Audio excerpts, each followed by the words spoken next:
testifican del evento de la resurrección de Jesucristo. O sea, la resurrección de Cristo no es un evento místico, sobrenatural, sensorial, emotivo, no, sino que es algo verídico, histórico. Y es la plataforma, la zapata de la fe cristiana. Ante ese argumento, Pablo dice, mira, si usted dice que no hay resurrección, entonces Cristo no resucitó. Pero si Cristo no resucitó, entonces vana es nuestra fe y aún estamos muertos en vuestros delitos y pecados. Y los que murieron en Cristo, entonces murieron con ignorancia y con una falsa esperanza. Pero si Cristo no resucitó, entonces, dice Pablo, vana es nuestra predicación y somos los más dignos de pena. Somos los más dignos de conmiseración porque estamos creyendo en algo que no es verdad.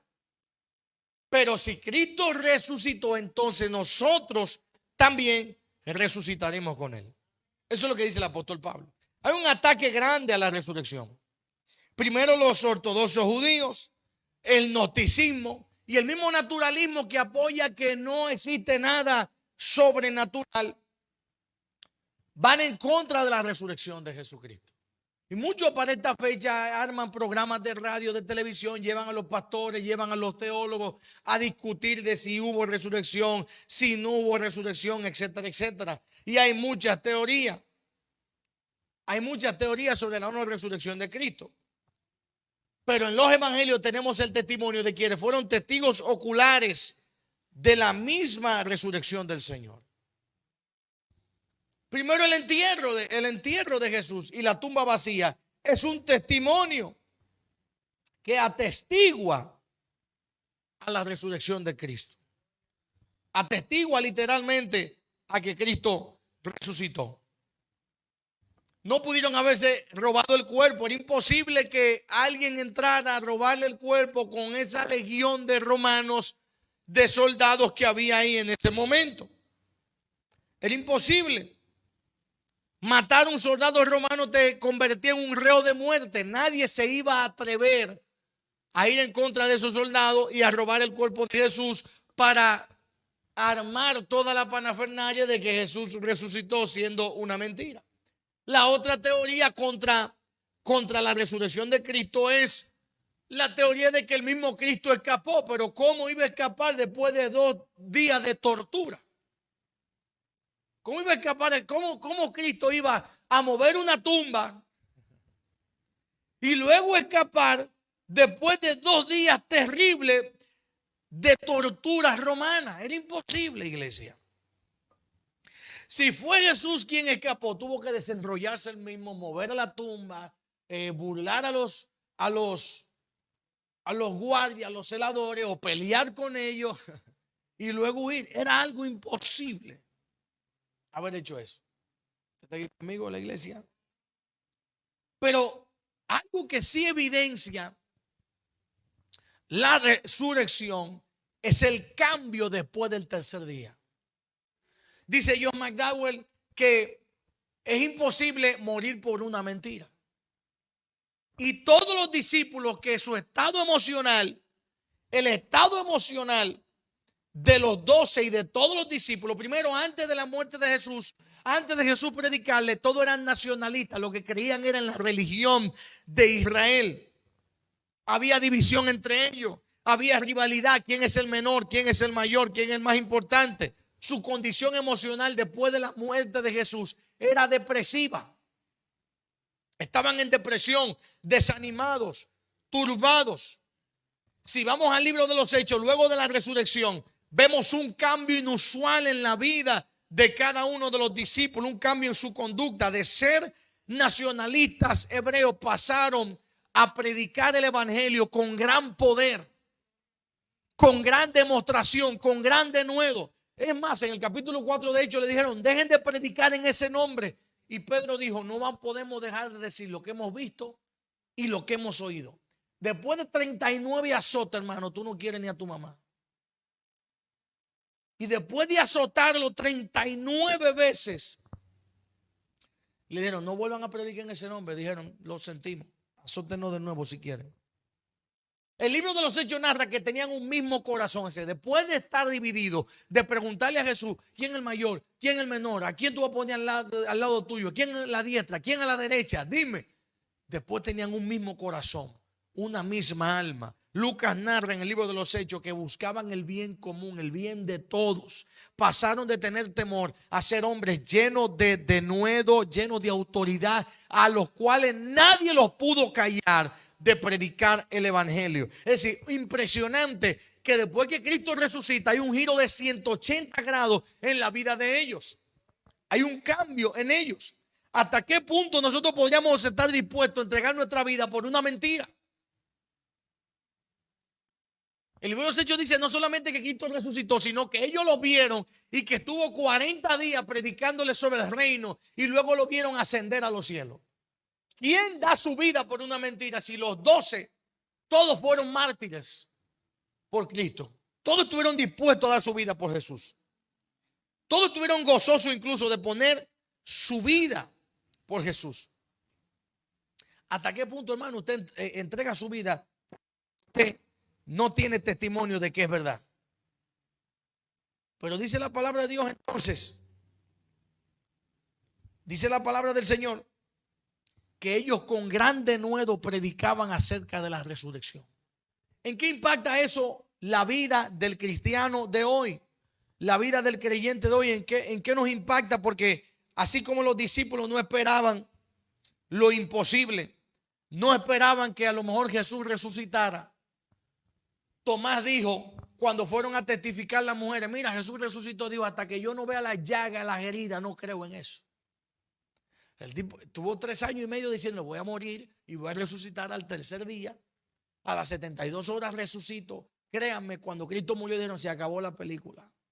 Se acabaron los milagros, se acabó la multiplicación de panes y peces, se acabó todo esto. Tomás dijo, yo no creo en eso, ya han pasado 2 días y no ha pasado nada.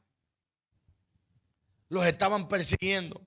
Pero ¿cuál fue el impacto? ¿Qué impacto tuvo en la iglesia primitiva, hermano? La resurrección de Jesús. Hechos 4:33 dice que con gran poder los apóstoles daban testimonio de la resurrección de Cristo, hermano. Con gran poder, con gran denuedo. La predicación del apóstol Pablo también se basaba en la resurrección de Jesús. Todos ellos empezaron a predicar que Cristo resucitó, que Cristo fue levantado de los muertos, hermano. Si Cristo no resucitó, van afuera nuestra fe, van afuera nuestra predicación, y aún tú que tú entiendes que Cristo te limpió de todos tus pecados, estuvieras en delitos y en pecado, como dice la palabra del Señor. Y aún las personas que nosotros creemos que murieron en Cristo, hermano, murieron en ignorancia y con una falsa esperanza, pero no es así, porque Cristo resucitó. Bendito sea el nombre de Jesús. Y la esperanza es que tú y yo también resucitaremos. Y yo quiero hablarte hoy de decirte 7 evidencias de la resurrección de Cristo. Teniendo en cuenta todo lo que yo te he hablado, yo concluyo con 7 creencias fundamentales de la Biblia que están basadas en la resurrección de Jesús. Porque si Cristo resucitó como dijo que iba a resucitar, también vendrá como dijo que Él venía. Y lo importante no es debatir ahora si resucitó o no, porque tenemos la convicción y tenemos la base histórica de que así lo hizo. Y tenemos también la demostración sobrenatural en la vida de los que lo seguimos, de que Él resucitó y de que Él está vivo. El asunto es, si Él dijo que iba a resucitar y resucitó, y Él dijo que vendrá, también vendrá. ¿Cómo yo voy a vivir entonces si sé que Él vendrá? Cuando nos anunciaron en marzo del 2020 que venía una pandemia, se abarrotaron los supermercados. Sobre todo se acabó el papel de baño. La gente pensaba que venía una epidemia de diarrea al mundo. Yo no entiendo por qué fue. Todos los reportes en el mundo entero.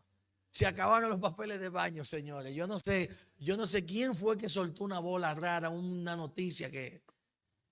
Cuando anuncian un ciclón, es más, en República Dominicana, la gente se incomoda si el pronóstico cambia. Si de repente pronostican, viene un ciclón y al otro día dicen, no, el ciclón no viene, se desvió, la gente se incomoda. Pero yo que fui al supermercado y compré tal cosa y compré esto. Porque usted se prepara. Pregunto, ¿estamos preparados para la venida de Cristo? Estoy viviendo mi vida esperando a Jesús, porque desde que nacemos nos programan para vivir en la tierra. Prepárate, estudia, prospera, compra casa, compra carro, compra esto. Todo es para vivir aquí en la tierra. Para vivir los 70, los 75 de esperanza. Ahora la esperanza de vida en República Dominicana es de 72 años, los hombres 74 a las mujeres. En los países nórdicos es de 80 años.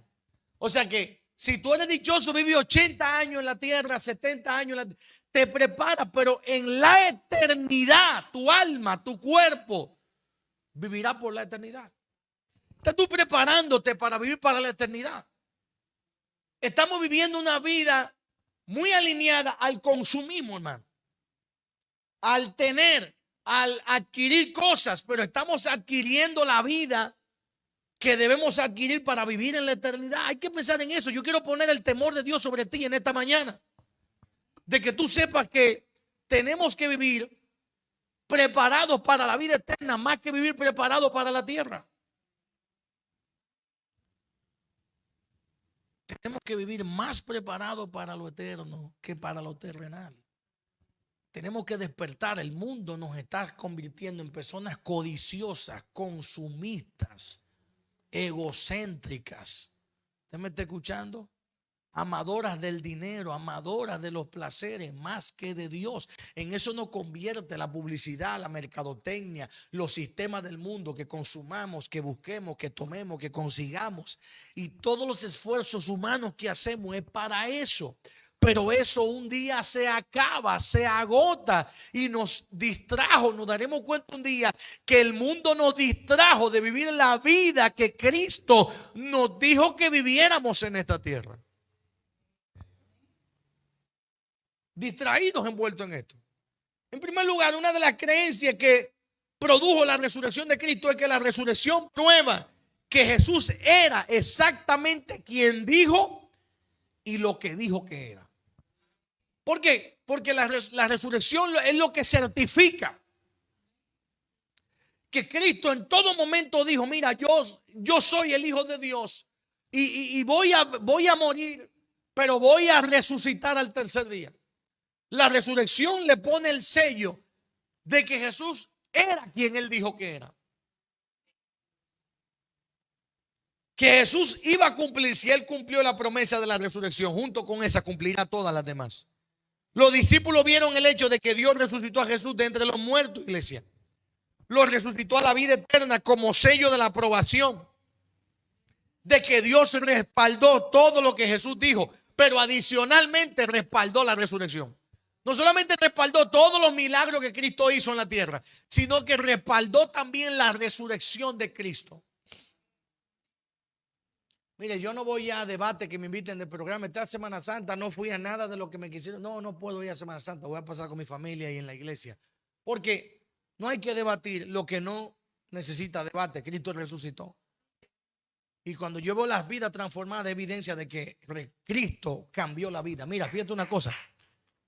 Hay jóvenes que se crían en un hogar de padres muy buenos que le dan una buena crianza, pero sale un muchacho, una muchacha mala, sin moral, todo lo contrario a lo que la criaron.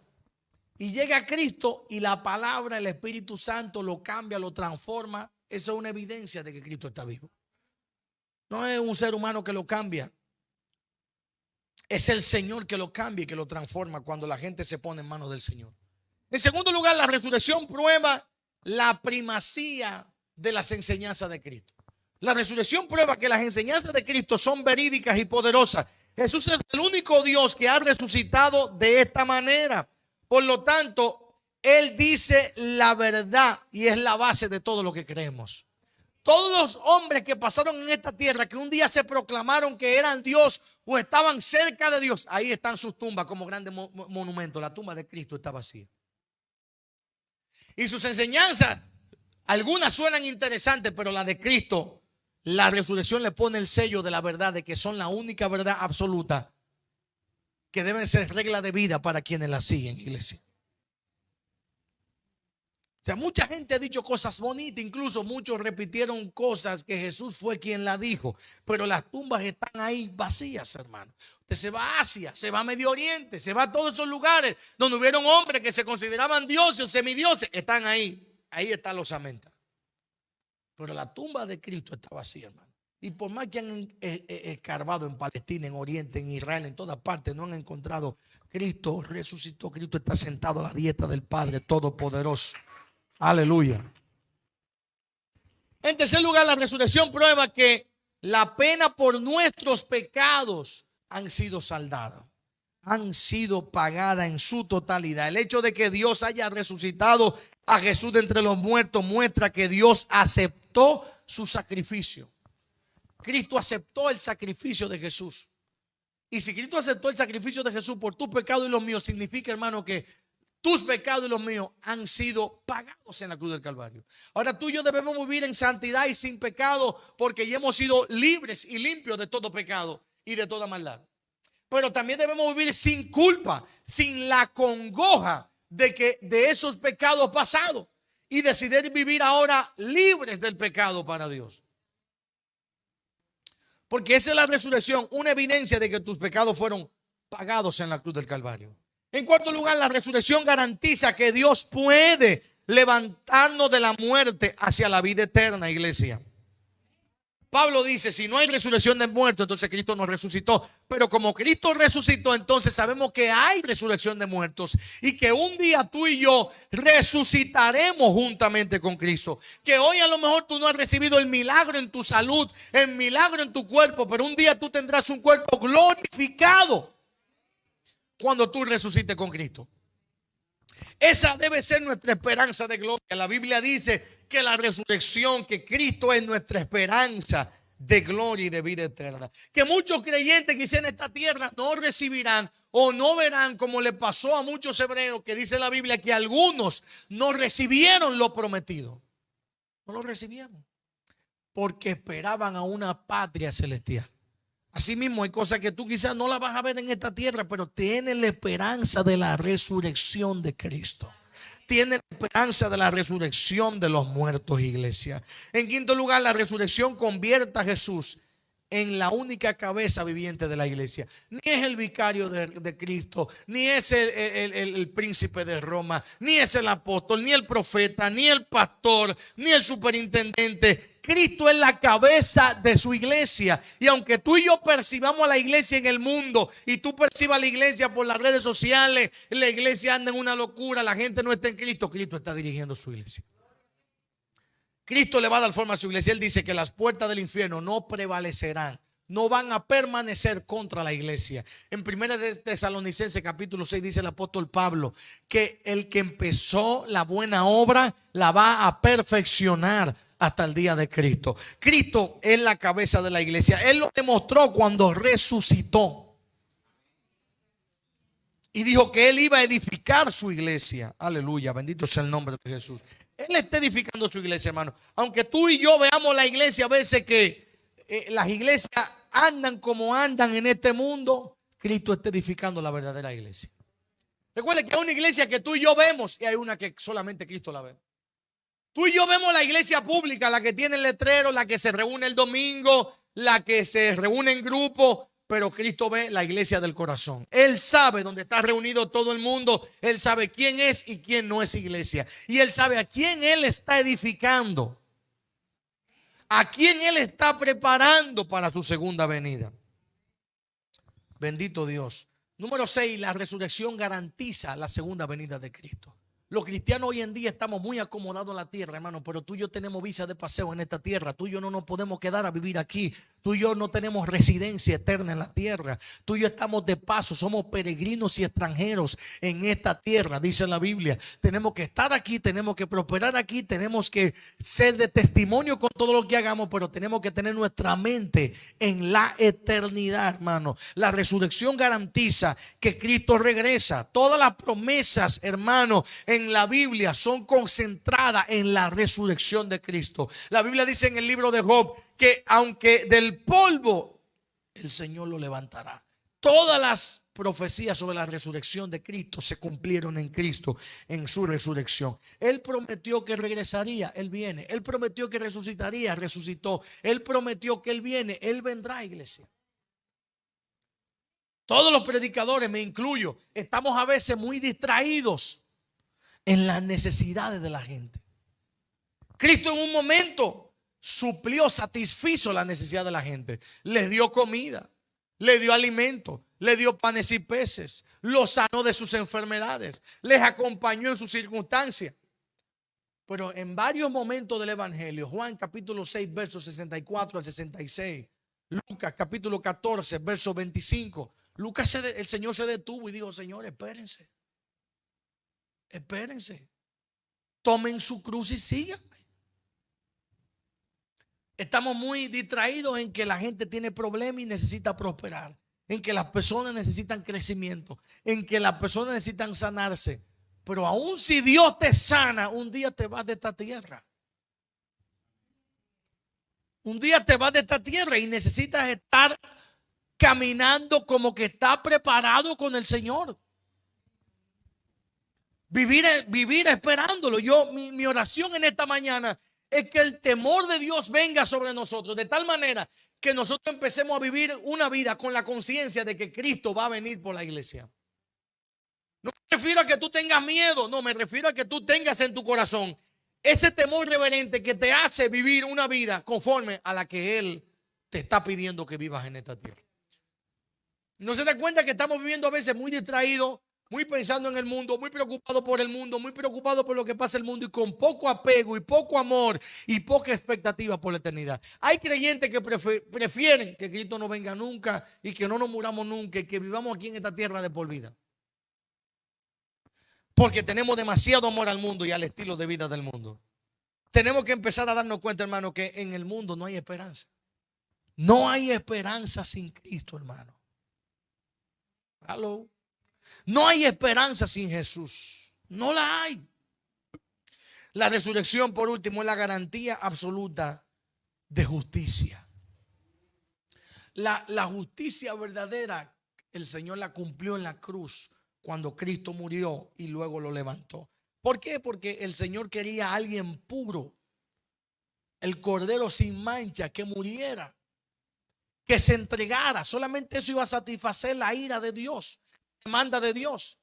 Pero el hecho de Dios levantarlo demostró que Dios es justo y que solamente en Cristo vamos a ver una verdadera justicia, iglesia. En la tierra, aunque veamos que aparecen destellos de justicia, nunca vamos a ver una verdadera justicia en la tierra, una verdadera justicia, una verdadera equidad en la tierra. Al contrario, el mundo se va a llenar cada día más de corrupción en todas las áreas, aún en la iglesia. Pero la resurrección de Cristo demuestra, hermano, que el bien siempre vence. Jesús no hubiera sido resucitado no hubiera sido resucitado a menos que Él hubiera cumplido la demanda del Padre. Y como Él cumplió la demanda del Padre, no ganó el mal, ganó el bien el día de la resurrección. Ganó el bien, ganó Dios el día de la resurrección. En conclusión, iglesia, ¿cómo vamos nosotros a vivir? Si Cristo resucitó como dijo que iba a resucitar, entonces Él regresará como dijo que regresará. ¿Cómo tú y yo vamos a vivir a partir de este pensamiento de que Cristo va a regresar a la tierra? ¿Cómo voy a vivir mi vida cristiana? ¿Voy a jugar a la iglesia? ¿Voy a jugar al creyente?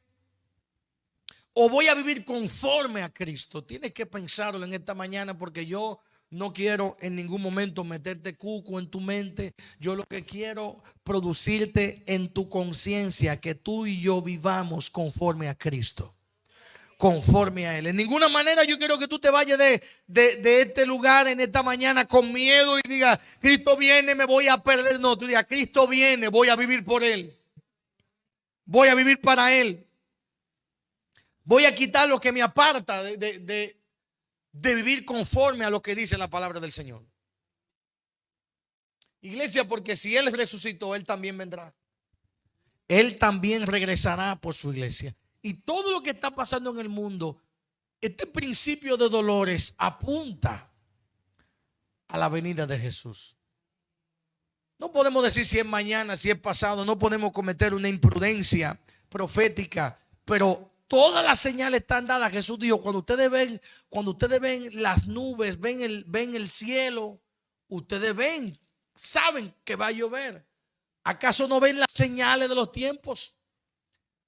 Pero Jesús dio una señal clara, hermano, que es una evidencia hoy. Jesús dijo que los días de la segunda venida serán como los días de Noé. Léase Génesis 6 para que usted vea cómo eran los días de Noé, si no se parecen a estos días. Si eran días de gran injusticia y de gran inmoralidad. De gran inmoralidad. Esos son los días que estamos viviendo hoy, iglesia. Entonces estamos muy cerca de que Jesús venga. Pero como decía un predicador un día, pero si tú te mueres, como que Jesús llegó a tu vida. O sea que tú tienes que estar preparado para cuando el Señor te llame a su presencia o para cuando Él venga por su iglesia. Los dos eventos son los mismos. Cristo resucitó, celebrémoslo, gocémonos, pero vivamos para Él. Vivamos vidas que den testimonio de que Cristo ha resucitado en tu vida. De que no es un hecho histórico, sino que en tu vida Cristo ha resucitado, hermano. Apártate de lo que a Dios no le agrada, que tú lo sabes. Suelta lo que impide que tú vivas una vida más cerca de Cristo. Y como los apóstoles, como los primeros cristianos, que en tu vida haya un giro de 180 grados. Que tú le des la espalda a lo que a Cristo no le agrada y tú le des el frente a todo lo que Él le agrada y a su voluntad. Que tú le des la espalda a todo lo que... Fíjate que hoy en día las personas no toman las decisiones por amar a Cristo, sino porque me convenga esa decisión. Empecemos a tomar decisiones para agradarlo a Él, porque si tú le honras a Él, Él te honrará a ti. Si tú le honras, Él te honra. Si tú le honras, Él te va a honrar y Él te va a bendecir. Póngase de pie, iglesia, para orar. Gracias, Padre. Te damos gracias en esta mañana. Te bendecimos.